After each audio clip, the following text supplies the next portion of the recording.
farming for a little while, and then asked him how he's feeling. And my kid said he feels great. So he said, okay. And called my wife back and said, yeah, he says he's okay. She's like, well, why are you calling me then? What's the point? Like, it also goes back to his teacher. Like, I'm not sure when she became a doctor instead of just being a teacher that she can diagnose people.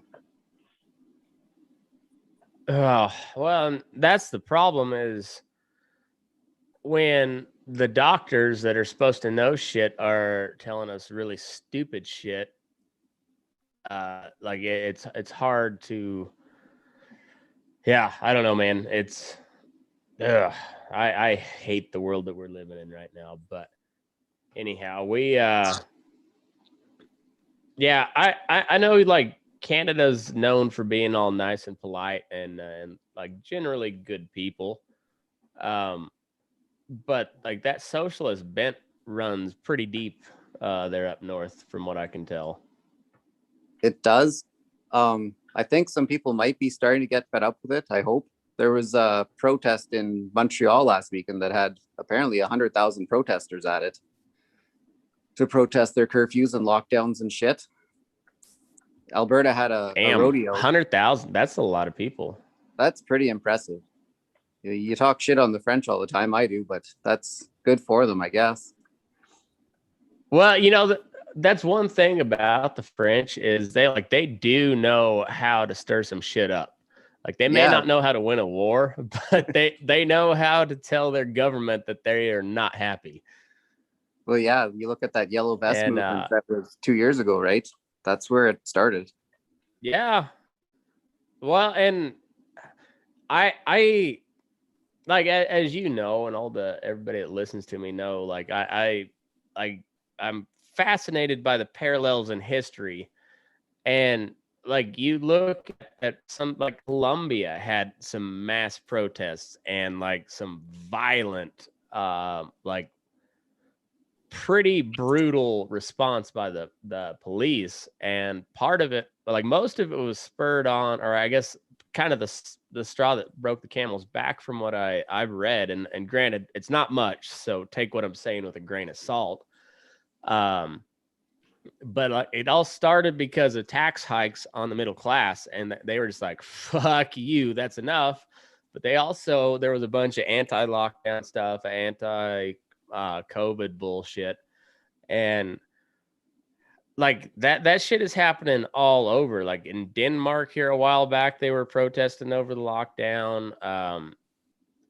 China, they try to protest all the time, but if you unless you take the NBA's stance on China, which is China is fine and dandy, well, Hong you Kong get shut down, and in the meantime, like, yeah, Hong Kong, exactly, yeah, Hong Kong. They tried to protest, then all of a sudden there's COVID. Hong Kong tried to protest, and then all of a sudden there's COVID. And gee, I wonder if there's a link there. Yeah, it's kind of like well, like my douchebag of the week, it's a two-parter, since Aaron's got something going on with his tummy. His tum-tum's not feeling so good, so he couldn't make it today. But anyway, like I'll do a half and half for douchebag of the week between Gavin Newsom and Joe Biden. Joe Biden, by the way, just strictly to give him some sort of ceremonial event and take any credit away from Donald Trump, pushed the pullout of the troops from Afghanistan from May 1st. So that would have been Sunday. Was that right? Saturday, maybe. I don't know. Yeah, today's the 4th. So Saturday, we should have had all troops out of Afghanistan. They decided to push that back to 9/11 to make it a symbolic date, which it's a really fucking stupid symbolism part, because we're finally pulling out of Afghanistan, giving back territory to the Taliban, who we've been fighting for 20 years at this point, on the anniversary of one of the worst days in American history. Bravo, fucking idiot. And then I saw a headline today, and I didn't read the whole article because I could pretty well tell you what was going on just from the headline. But California, this is from the Los Angeles Times, California coronavirus cases keep falling like a rock despite surges in Washington and Oregon. Just coincidentally, here within the past couple of days, they've reached the critical mass of, signatures on the recall ballot or the recall petitions. And Gavin Newsom will be facing a recall election. And all of a sudden, California is opening wide up. Weird. Dual douchebags of the week. Gavin Newsom, Joe Biden. But anyhow, I wanted to talk a little bit about we mentioned them, and you were commenting on a couple weeks ago when I was talking about these churches up in one of them was in Alberta and the other one was in Quebec. Is that right? Or is Ontario? Both in Alberta. Okay. Both in Alberta, the different churches. And Alberta being one of the more conservative, probably the conservative province in Canada, right? Supposed to be. I guess like what we would call, like I would even say like they're the most supposed to be like the most liberty-minded people in Canada, from what I can tell. Yep. Yeah, that's true. And I think the first one was that preacher telling cops to get out, kept calling them Nazis. That was the second event. Much really when you're shutting down a Christian church on Passover, that's pretty strong. Whether the state views it or not, I'm pretty sure that church views it as religious persecution, which was pretty big hallmark of Nazi Germany. So just kind of a different religion. But it looked like he succeeded. I don't know. You said that guy was from like Eastern Europe somewhere. Arthur Kowalski is Polish. Okay. So the Polish know a little bit about religious persecution as well, or just overall, the effects of fascism and Nazism. They had a pretty front row seat to that bullshit. Yep. So I can see why that pastor was pretty fired up. We'll come back to him, but then the next church, and I don't know the specifics on it, but I know they sent like 200 armed Mounties, set up a wall around the church and basically barred them from entering. Yeah, so it actually is that where? So that's the Grace Life. Is that somewhat accurate? That's the Grace Life Church. I think it's by Edmonton, and that was I think in February or March that started. They arrested the pastor. He was James Coates is his name. He was in prison for 35 days before he was released on bail. And it was after he was released, that's when they barricaded the church. And yeah, they kept meeting in secret. And his trial actually started yesterday. Really? Yeah. He's on trial for breaking COVID violations, I guess. And Pastor, the Polish there, Kowalski, he is a pastor in Calgary. And he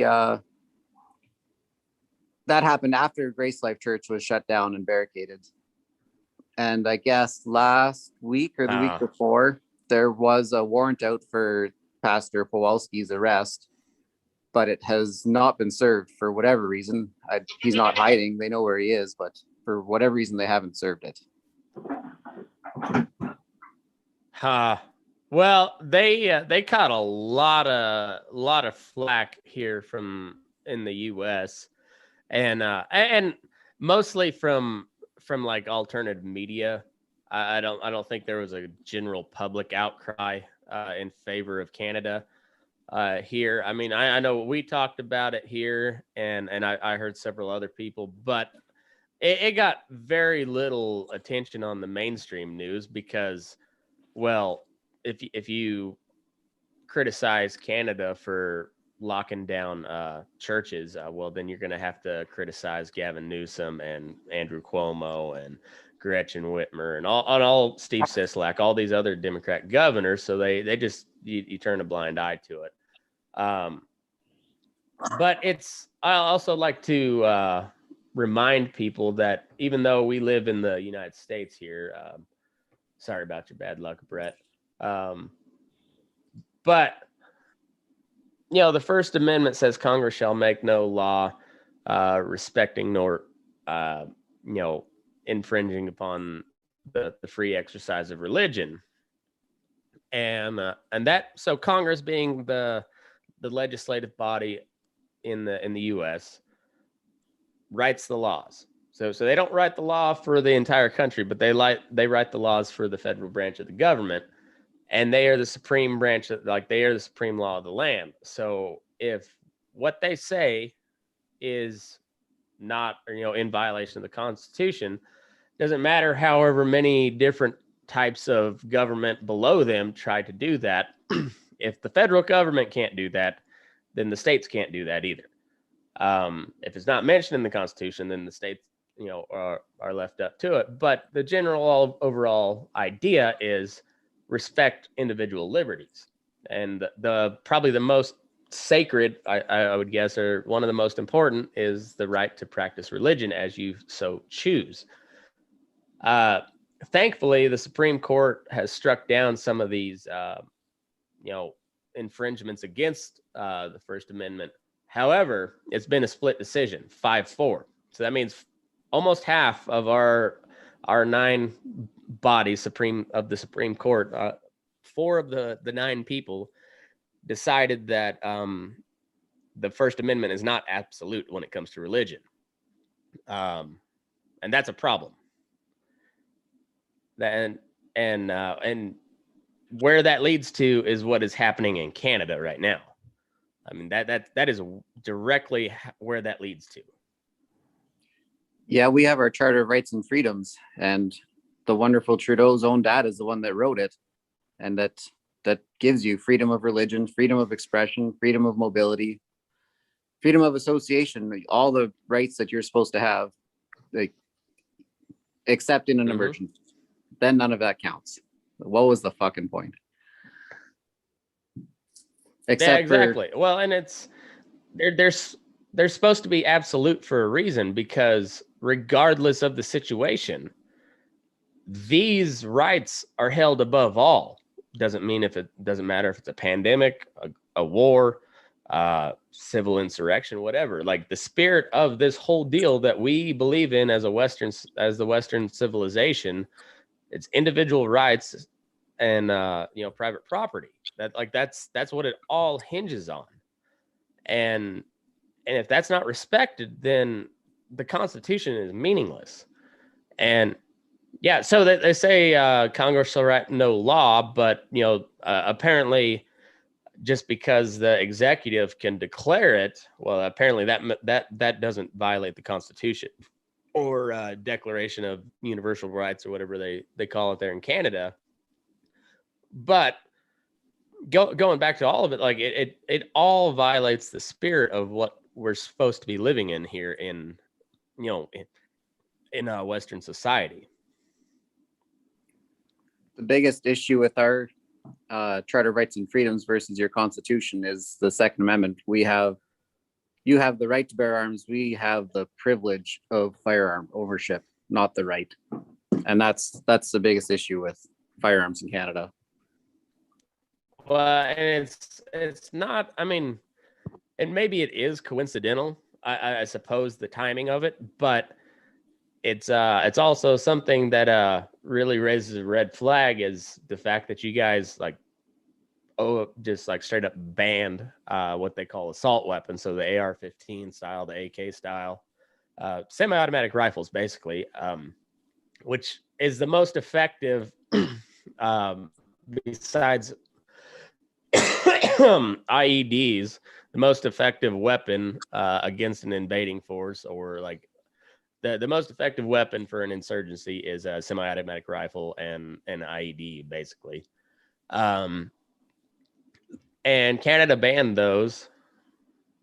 And then shortly after came the lockdowns, and well, now the government pretty well acts with impunity. And yeah, you're right. That's the major distinction between America and pretty well the rest of the world is, even though our government's pretty goddamn tyrannical, yeah, there's a lot of people out there with a lot of guns that are not giving them up without a fight. Unless Donald Trump's in office, apparently. Uh-huh. Yeah, I don't know. Nope. But nobody's given up their guns either here yet. They have a buyback program well, that's for all good. your assault rifles, but so far I don't know of anybody that's handed them in. So.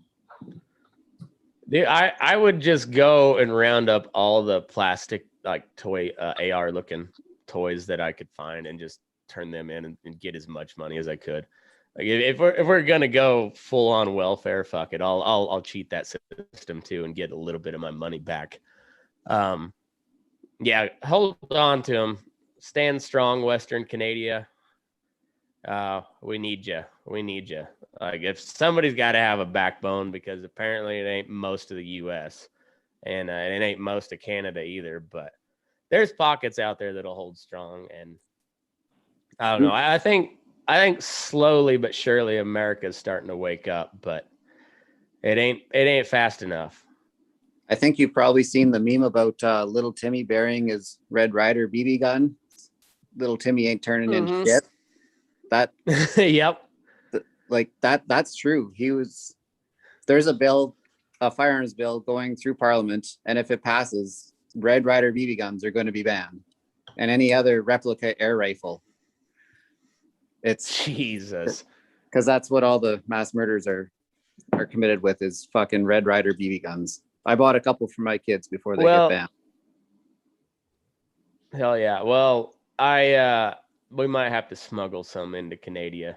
Just swarm the Canadian border with Red Ryder BB guns. They banned any rifle that, I forget what the muzzle velocity is, but like anything, your 50 caliber is banned. Like, is there people going out and committing mass murders with a 50 caliber rifle? Because I'm pretty sure you shoot 10 rounds and your nose starts to bleed. Yeah. Let me look that up. So gun deaths with semi-automatic weapons. No, rifles. That's because that's where everybody is going, is basically what they deemed a weapon of war. All right, so this Scientific American data confirm semi-automatic rifles linked to more deaths, injuries. Blah, blah, blah, blah. This was from 2018.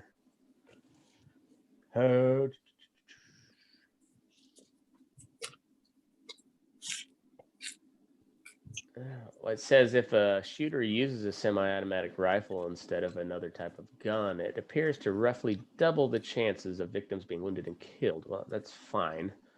But how many? Study from Hayter and colleagues, number of people hurt or killed in 245 or 248 active shooter incidents from 2000 to 2017. Times cross-referenced. They found that a quarter of all these shootings involved such weapons, whereas the rest involved handguns, shotguns, and non-semi-automatic rifles. So,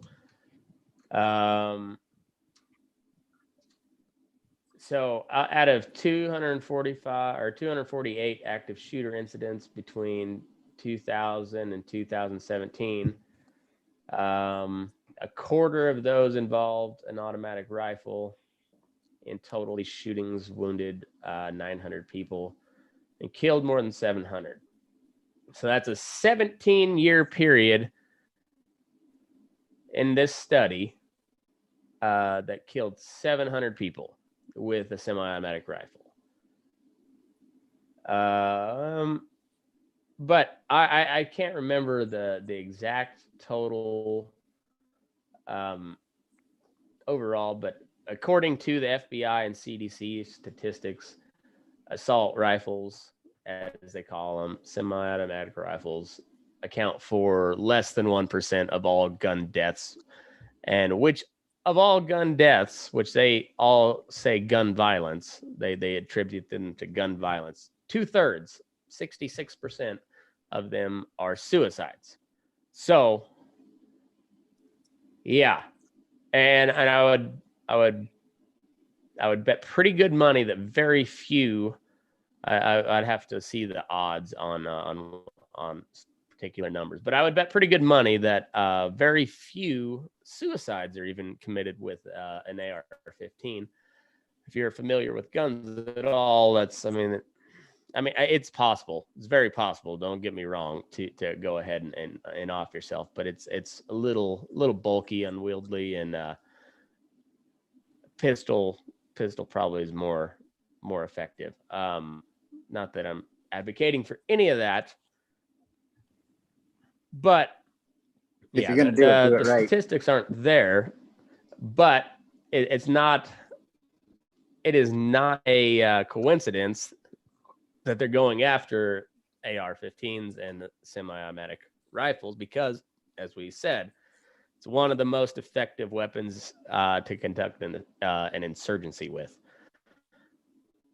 And if you look back at Vietnam, Laos, Cambodia, Afghanistan, Iraq, Syria now, insurgencies are pretty goddamn effective when they have decent firepower like that. So it's not real coincidental that all these draconian measures happened after this assault weapons ban in Canada. Not to say that it was directly correlated, but I'm saying it probably didn't hurt at all. Well, the lockdowns came first and then the weapons ban. And then they eased up the lockdowns and then they brought them back again. And your douchebag of the week, I would like to add Jason Kenney as the premier of Alberta to that list for sure. Alberta had a rodeo. What's his sins? So Alberta had a rodeo last weekend, a 2-day event. It was the first rodeo that there's been. How dare they? Ever since the beginning of the pandemic. Ty Northcott organized it. And it was illegal, but they had 2,000 people each day. And I don't know, it says that there's going to be charges against the law. It was a rodeo rally is what they called it. There's talk about bringing charges against the landowner. I know you sent me the... All right, sorry, I stepped on you there, but you sent me the link and I looked at it, but I was kind of busy, so I didn't delve much into it. So yeah, go ahead. It was a big rodeo, which obviously that's not allowed in Canada at this point. But absolutely not. Yeah, go ahead. Absolutely not. No, you look at the videos and everybody's there with no masks on and sitting beside each other and pretending like they have freedom again. And that's just horrendous.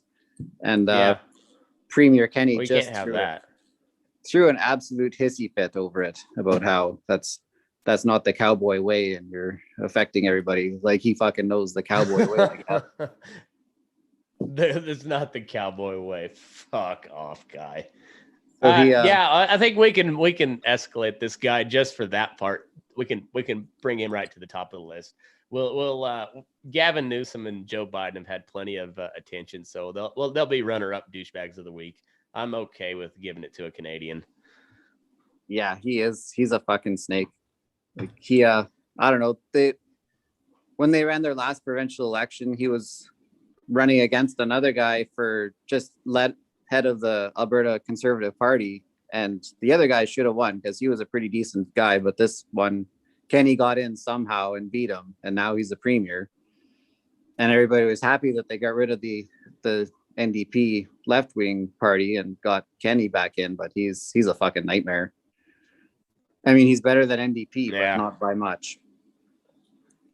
And yeah, well, that's kind of the same thing with like. I'll go ahead. Sorry.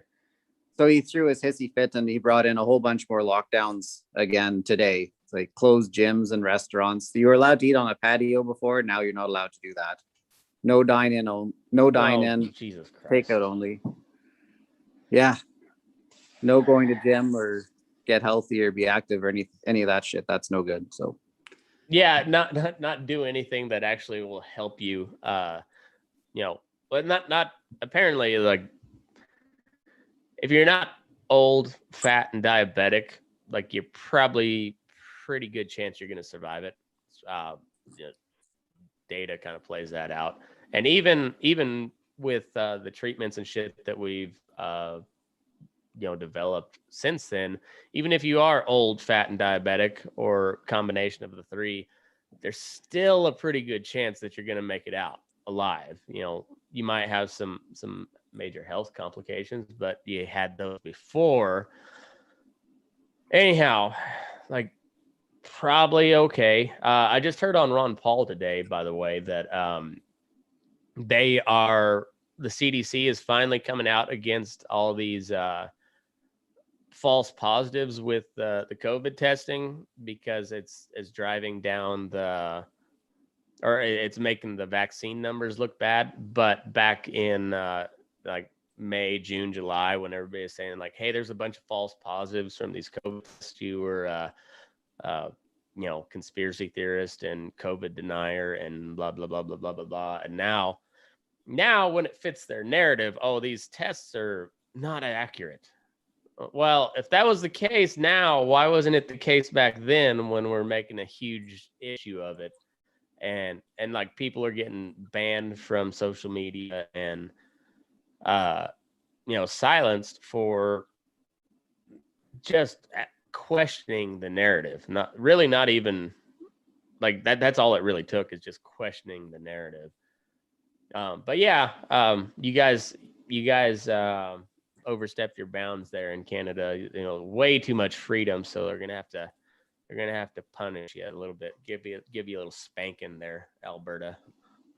I was looking at the numbers on the weekend because Alberta on Saturday, May 1st, they had, I think it was 2,044 new cases of COVID, they said. And that to me just makes absolutely no fucking sense. There is absolutely no way. There's 4 million people who live in Alberta. And you look at Texas and they're locked down. There's people who aren't following the lockdown restrictions, but there's a shit ton that are. But you look at Texas and having most of their restrictions been lifted, like 30,000 people at a baseball game sitting next to each other with no masks, 30 million people who live there, and they only had 2,000 new COVID cases on May the 1st. Mississippi lifted their mask mandate in March, and they had 0 new COVID cases. South Dakota has never had restrictions, and they had 0 new COVID cases on Saturday. So where the fuck is Alberta getting 2,000 cases in one fucking day? They're all coming from North Dakota. They're or South Dakota. They're all coming from the free states and just a flood in Alberta. We got a border crisis on the northern border. That's what we got. We just all the COVID positives are flooding into Alberta. It's a caravan, migrant caravan. So yeah, I put absolutely 0 stock in those numbers. Yeah, that's the worst part about any of it, is like I put more faith in a couple of podcasters than I do the head of the National Institute of Health, or the head of the CDC, or the head of the WHO, or basically any mouthpiece coming from the government. I'll take your word for it over just about any government official. And we're just a bunch of dumb cowboys. And I don't know. It's amazing to me. Like I don't expect the government to back off their narrative because they're in too deep. Like they cannot admit that they were wrong now, or they'll lose power. That's how the game works. But it just boggles my mind how many people just accept the narrative and just go along with it. I don't know. It boggles my mind. Yeah. Just keep on keeping on, I guess. Little off topic. Did you drop for your ranch rope? I found a place to use it if oh I want shit. It. I did not get home in time to set up my little deal, but I will do that when we get off here. We'll give away 3. I gotta set up my spreadsheet and do that, but I'll draw those tonight. I found a place to use it, so I hope I won. Fuck yeah. Well, we'll draw your name, and then I'll just make sure to conveniently mention that, like, hey, we don't ship to Canada, so sorry, Brett. Just no, I'll ship to Canada. I don't give a shit. That's yeah, I appreciate. We got like 40 people that subscribe to the Patreon, and that's like 40 more than I thought that would. So that's awesome.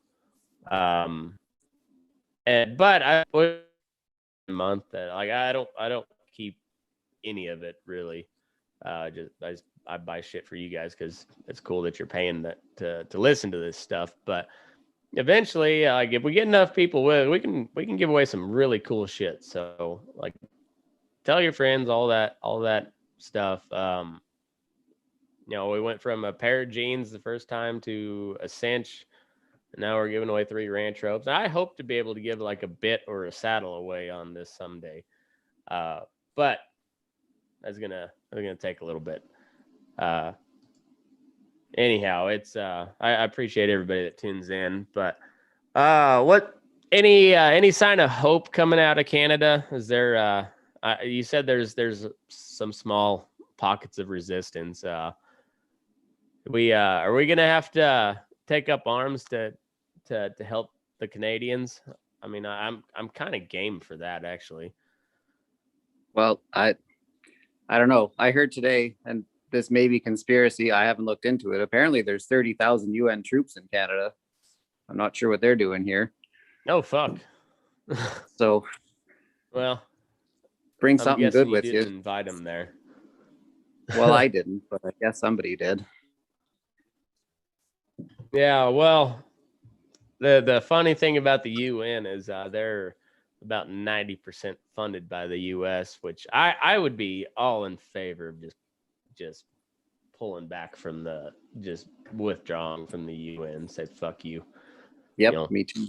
You figure out how to keep this shit going without our money. I don't know, man. That it's getting spooky. I honestly I don't buy into the QAnon stuff that that it's all some grand global conspiracy.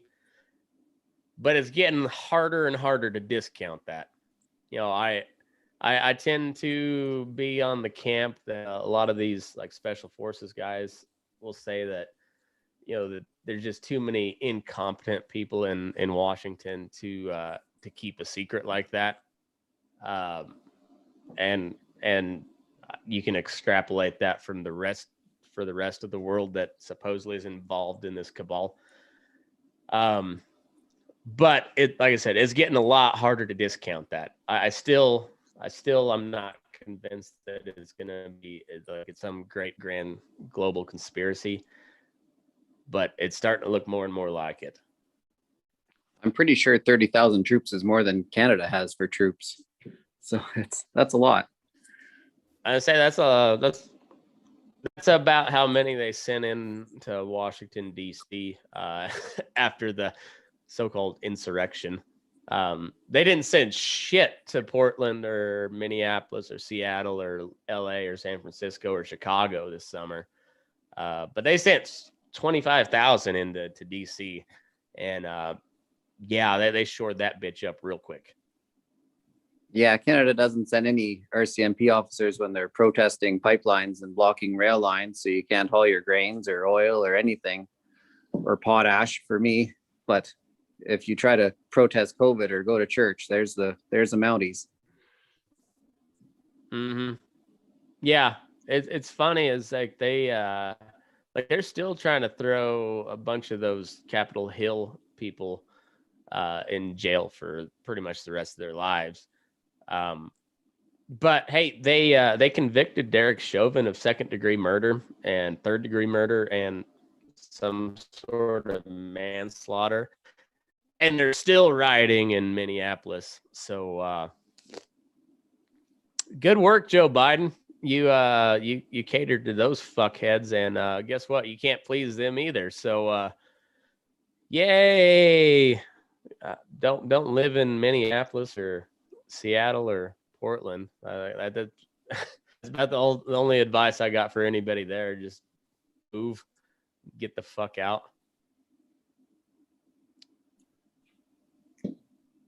Well, fella, I should go to bed.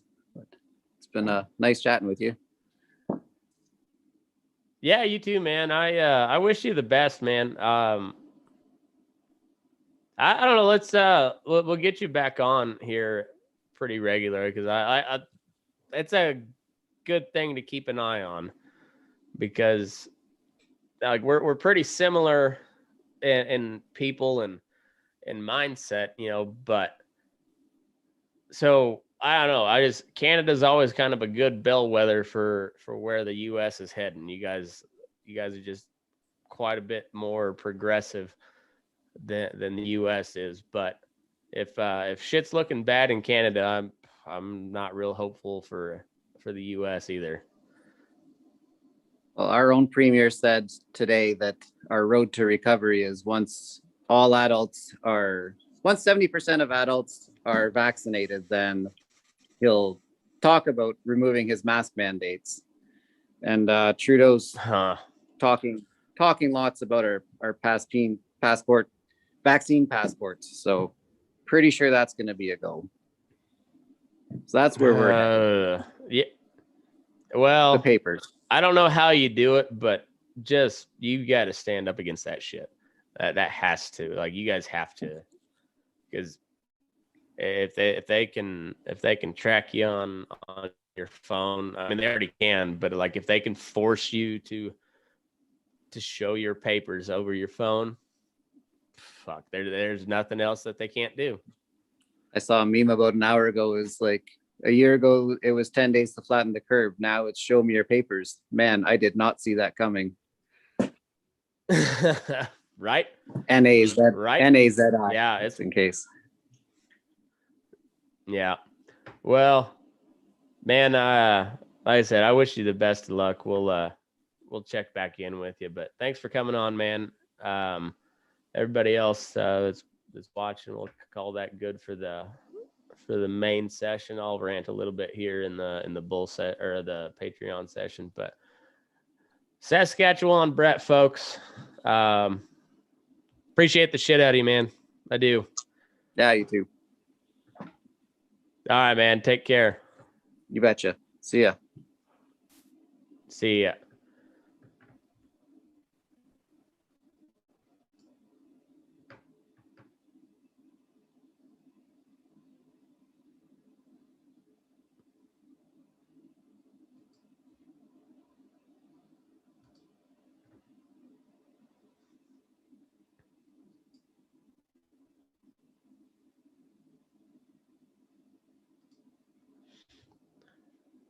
Well, yeah, it's been kind of a weird week. I've been wanting to talk to the Canadian listenership. Just Brett's seems pretty in tune for that. I've talked to a couple other Canadian guys that they're more out in the boonies. They don't pay very much close attention to politics, which more power to you. I think everybody ought to pay a little closer attention and not just not pick a team. Like there's a lot of Trump supporters that kind of know what's going on, but they just they'll side with Trump with either way, and that it's the same thing you run into on the left wing side. And everybody looks at it through the lens of this guy versus that guy instead of looking at it from like, how's that going to affect me? How does that affect the rights of the people? And no, it's just Republican versus Democrat, left versus right, red state versus blue state, rural versus urban.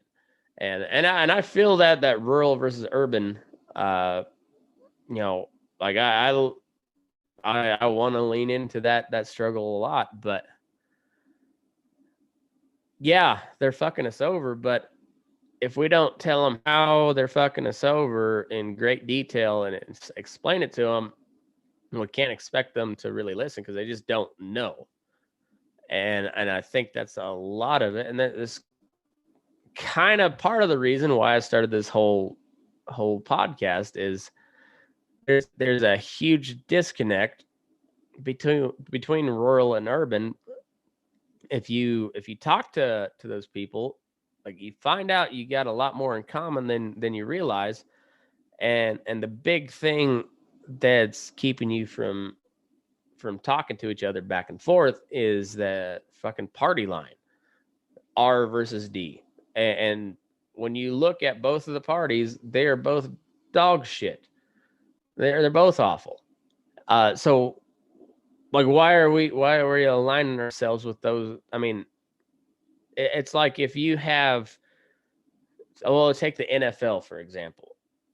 If the NFL equated to politics right now, we would have people fighting tooth and nail, wanting to rip each other's throats out over the Dolphins and the fucking Browns, or the Lions, and well, I would say the Jacksonville Jaguars, but they're starting to look like they might be good here in a couple of years. But we're talking like perennial shitty teams, like the Browns, the Browns, the Lions, the Bears, the Jets, the Dolphins. And the Dolphins is a great example. They went undefeated in 1972.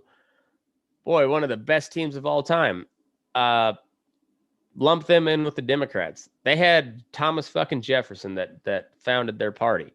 One of the greatest minds throughout history. One of the founding fathers of this country, and just a really, really influential thinker.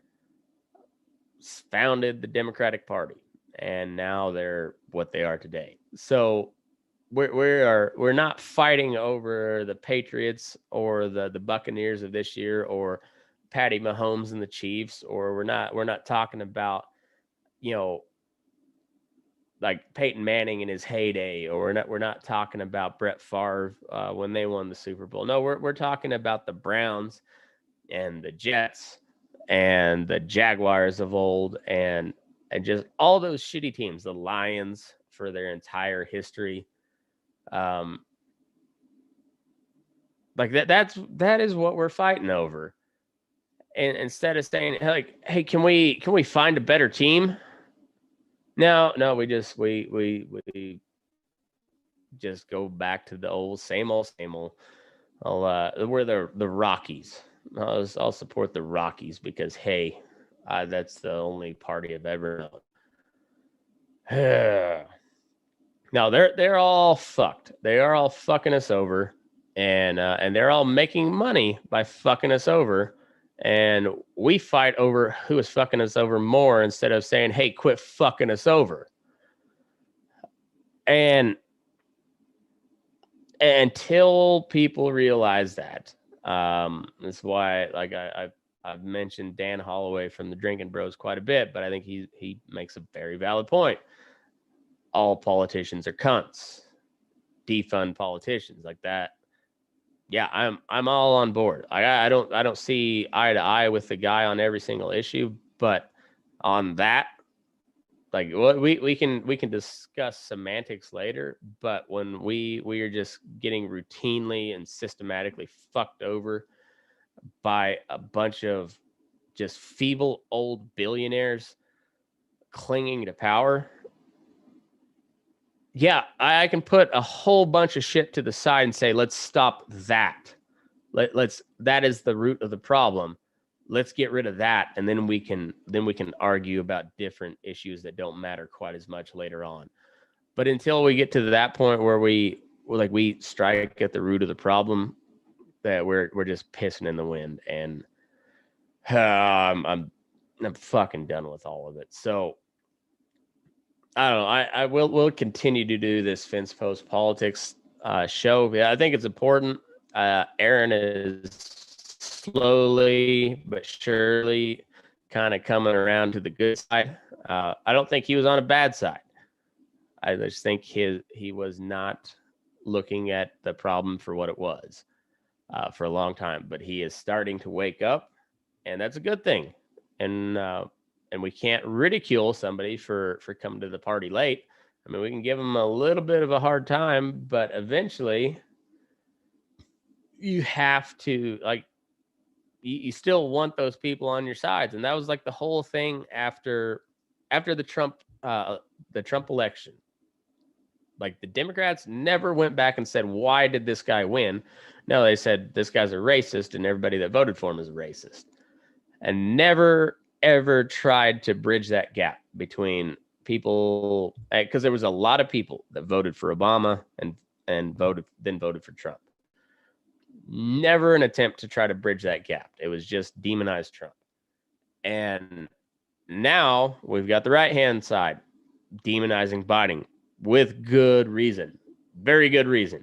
A lot to demonize there. And you can demonize Biden, but you cannot demonize everybody that voted for him, because there's a lot of people that voted for him just because they thought Donald Trump was an asshole.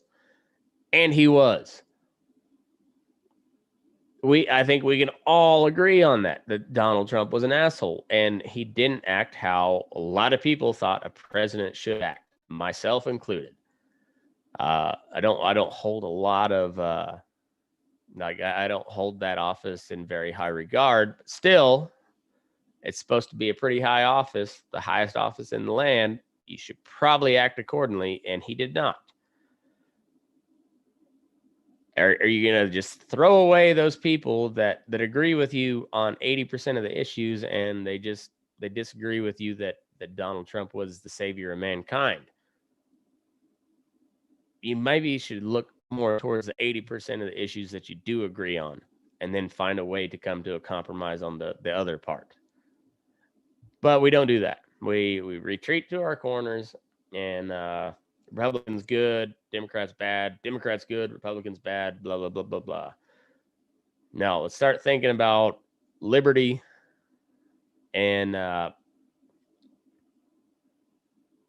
taking back power from these fucking assholes that do nothing but waste our money on they either keep the brown and black population on the government tit so that they can continue to keep them basically in what amounts to a caste system, because they're reliant on welfare handouts, and there's no incentive for them to pursue upward mobility. In the meantime, we'll give them welfare benefits, and then tax them on that as well. But then everybody else that pays into that, not only are you paying for this welfare system here, but you're also paying to bomb a bunch of people in third world countries, and then try to rebuild that country that you just bombed into oblivion, so that a bunch of rich folks can either pay or get paid to rebuild that country, or take all the oil that we fought that war over in the first place. And in the meantime, they'll throw the race card out there every once in a while. They'll throw the gender card out there, and get us fighting about that. And nobody focuses on the fact that they are just raping us and robbing us blind. So let's focus on the real issues and not not conservatives versus liberals. Let's focus on the fact that our government is robbing us blind and getting rich while doing so. Anyhow, those are probably one of the most rambliest, rantiest episodes of Fence Post Politics ever. I hope you enjoyed it. And if you didn't, well, I'll try it next time, or probably not. No bull session this week. I'll be traveling, headed to officiate a wedding for Nick, Mr. Nick Allen Lute, and his lovely soon-to-be bride, Shelby. And then we'll be recording several shows. Hopefully, we'll try to record one on Friday with Nick and Robbie and the boys, and then I'll be headed down to the 4-6s to talk with Boots O'Neill in person, and I pretty stoked about that one. So it's gonna be a busy week. A lot of flying, a lot of driving, a lot of meeting people. So, oh, by the way, Chauncey, we're coming down to meet Chauncey Westner, staying at his house. We're gonna do a bull session there. So we'll have some good content, but no bull session, no live bull session this week. Got a really cool interview that I did with my buddy Forrest Van Tile of the band called An American Forest. He made a little bit of, he's kind of like the groundhog. He poked his head out of the den for a little bit to shoot the shit. He just put out a record. I'll have the link to it on the episode description. That'll be out on Friday, and you should go check it out. Forrest is a badass and makes good music. So anyways, appreciate y'all for tuning in. It's been a fun one. I ranted a lot. Pay attention to Canada. If we're not careful here, the shit that happens in Canada is going to come down south. So on that note, let's get a good night's sleep and move your ass. We're burning daylight. Oh, and fuck the commies.